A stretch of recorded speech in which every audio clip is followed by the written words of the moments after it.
Bihar voter പട്ടികയിൽ നിന്നും 52 ലക്ഷം വോട്ടർമാരെ പുറത്താക്കി തെരഞ്ഞെടുപ്പ് കമ്മീഷൻ. മരിച്ച 18 ലക്ഷം പേർ, മറ്റു മണ്ഡലങ്ങളിലേക്ക് പോയ 26 ലക്ഷം പേർ, നിരവധി മണ്ഡലങ്ങളിൽ രജിസ്റ്റർ ചെയ്ത 7 ലക്ഷം പേർ എന്നിവരെയാണ് ഒഴിവാക്കിയത്. ശക്തമായ ജനാധിപത്യത്തിനും സുതാര്യവും നീതിയുക്തവുമായ തെരഞ്ഞെടുപ്പിനും ഉതകുന്നതാണ് പുതിയ വോട്ടർ പട്ടിക എന്ന് തെരഞ്ഞെടുപ്പ് കമ്മീഷൻ. വിവരങ്ങളുമായി ശ്രീകാന്ത് തുടരുകയാണ്. ശ്രീകാന്ത്, തെരഞ്ഞെടുപ്പ് കമ്മീഷന്റെ വിഷയത്തിലെ ഇടപെടൽ ഏത് തരത്തിലാണ്?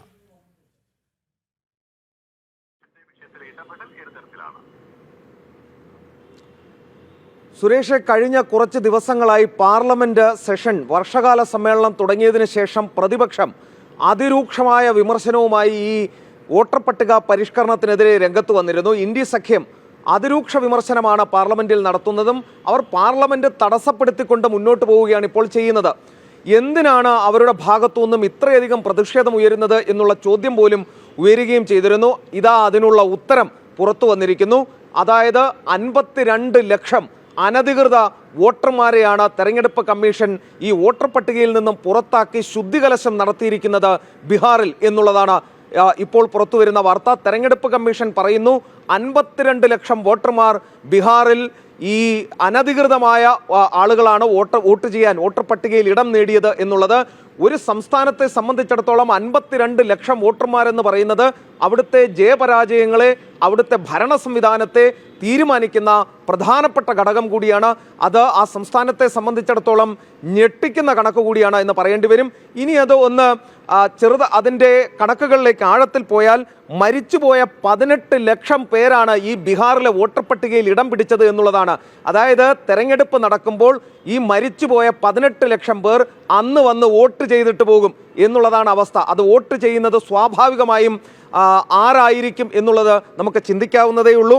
മറ്റു മണ്ഡലങ്ങളിലേക്ക് പോയ 26 ലക്ഷം പേരാണ് ഇപ്പോഴും ഈ വോട്ടർ പട്ടികയിൽ ഇടം പിടിച്ചു കിടന്നത്. അതും ഇപ്പോൾ ഒഴിവാക്കിയിട്ടുണ്ട് തെരഞ്ഞെടുപ്പ് കമ്മീഷൻ. 7 ലക്ഷം പേർ നിരവധി മണ്ഡലങ്ങളിൽ രജിസ്റ്റർ ചെയ്തിട്ടുണ്ട്. അതായത് ഇരട്ട വോട്ട് എന്ന് പറയും. ഒരേ സംസ്ഥാനത്ത് പല മണ്ഡലങ്ങളിൽ ഇവർക്ക് വോട്ടർ പട്ടികയിൽ ഇവരുടെ പേര് വന്നിട്ടുണ്ട് എന്നുള്ളതാണ്. ഒന്ന് ആലോചിച്ച് നോക്കൂ, ഒരു സംസ്ഥാനത്തിൻ്റെ ഒരു ജനാധിപത്യ പ്രക്രിയയെ എങ്ങനെയാണ് തകർക്കുന്നത് എന്നുള്ളതാണ് ഇതിലൂടെ വ്യക്തമാകുന്നത്. ഒപ്പം തന്നെ ബംഗ്ലാദേശ്, മ്യാൻമർ, നേപ്പാൾ എന്നീ രാജ്യങ്ങളിൽ നിന്നും അനധികൃതമായി നുഴഞ്ഞു കയറിയ ആളുകൾക്ക് പോലും ഈ വോട്ട് ചെയ്യാനുള്ള അവകാശം ഉണ്ടായിരുന്നു എന്നുള്ളതാണ്. ഈ 2024 ലോക്സഭാ തെരഞ്ഞെടുപ്പിൽ ഈ ആളുകളൊക്കെ വന്ന് വോട്ട് ചെയ്തിട്ട് പോയി എന്ന് പറയുമ്പോൾ ഈ ലോകത്തിലെ ഏറ്റവും വലിയ ജനാധിപത്യ രാജ്യത്തെ ജനാധിപത്യ പ്രക്രിയ എത്രത്തോളം കുത്തഴിഞ്ഞതാണ് എന്നുള്ളതാണ് ഇത് ചൂണ്ടിക്കാണിക്കുന്നത്. മറ്റൊന്ന്, ഇപ്പോൾ തെരഞ്ഞെടുപ്പ് കമ്മീഷൻ ഇതിൽ ചില ചോദ്യങ്ങളുമായി ഇപ്പോൾ രംഗത്ത് വന്നിട്ടുണ്ട്. കമ്മീഷൻ ചോദിക്കുന്നത് ഇങ്ങനെയാണ്: ശക്തമായ ജനാധിപത്യത്തിനും സുതാര്യവും നീതിയുക്തവുമായ തെരഞ്ഞെടുപ്പിനും ഉതകുന്നതാണ് പുതിയ വോട്ടർ പട്ടികയെന്ന് തെരഞ്ഞെടുപ്പ് കമ്മീഷൻ പറയുന്നു. ഒരു വിഭാഗം എതിർക്കുന്നു എന്ന് കരുതി ഭരണഘടനയ്ക്കെതിരായി ഞങ്ങൾ പ്രവർത്തിക്കണോ എന്നുള്ളതാണ് തെരഞ്ഞെടുപ്പ് കമ്മീഷൻ ചോദിക്കുന്നത്. ഏറെ പ്രസക്തമായ ചോദ്യമാണ്. സുതാര്യമായ തെരഞ്ഞെടുപ്പ് നടത്തുകയല്ലേ വേണ്ടത് എന്ന് തെരഞ്ഞെടുപ്പ് കമ്മീഷൻ ചോദിക്കുന്നു.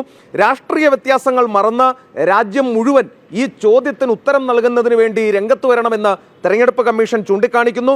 നേരത്തെ ഈ വോട്ടർ പട്ടിക പരിഷ്കരണത്തിനെതിരെ സുപ്രീം കോടതിയെ സമീപിച്ചിട്ടുണ്ടായിരുന്നു ചില ആളുകൾ.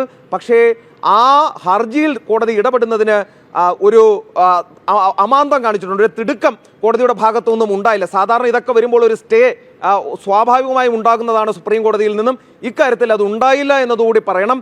ഒരു കാര്യം ഓർക്കണം സുരേഷ് കുമാർ, ഇത് നടന്നില്ലെങ്കിൽ ഒരു പക്ഷേ ഈ 52 ലക്ഷം ആളുകളും വന്ന് വോട്ട് ചെയ്യും. അതായത് മരിച്ചുപോയ 18 ലക്ഷം പേർ വോട്ട് ചെയ്യും. മറ്റ് നിയോജക മണ്ഡലങ്ങളിലേക്ക് പോയ 26 ലക്ഷം പേരും വന്ന് വോട്ട് ചെയ്യും. അതോടൊപ്പം തന്നെ ഇരട്ട വോട്ടുള്ള 7 ലക്ഷം പേരും വന്ന് വോട്ട് ചെയ്യും. ഈ രാജ്യത്താണ് ഇതൊക്കെ നടക്കുന്നതെന്ന് ഓർക്കണം. ജനാധിപത്യത്തിൻ്റെ മകുടോദാഹരണമാണ് ഇന്ത്യയിലെ ജനാധിപത്യം എന്ന് പറയുന്നത്. ഈ രാജ്യത്താണ് 18 ലക്ഷം മരിച്ചുപോയ ആളുകൾ അടക്കം വന്ന് വോട്ട് ചെയ്യുന്നത്. അതിനെയാണ് ഇന്ത്യ സഖ്യം പിന്തുണയ്ക്കുന്നത്. ഒരു കാരണവശാലും അനുകൂലിക്കാൻ കഴിയാത്ത കാര്യം. ജനാധിപത്യത്തിന്റെ സംരക്ഷണത്തിനാണ് വീണ്ടും തെരഞ്ഞെടുപ്പ് കമ്മീഷന്റെ ഇടപെടൽ ഉണ്ടായിരിക്കുന്നത്, നടപടികൾ ഉണ്ടായിരിക്കുന്നത് എന്നതാണ് ശ്രദ്ധേയം. ശ്രീകാന്താണ് ഡൽഹിയിൽ നിന്നും വിവരങ്ങൾ നൽകിയത്.